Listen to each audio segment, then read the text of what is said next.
ويجب عليه أبي واجب يبالغك حفظ بصره أكان يلتنا عن النظر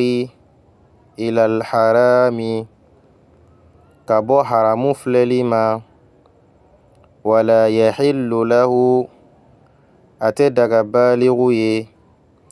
أن ينظر إلى مسلم أكسلم دفل بنظرة نفللي توزيه فللي مبسلم ترى إلا فناكرا أن يكون فاسقا ناتغلا ما كرا تشينيغراي فيجب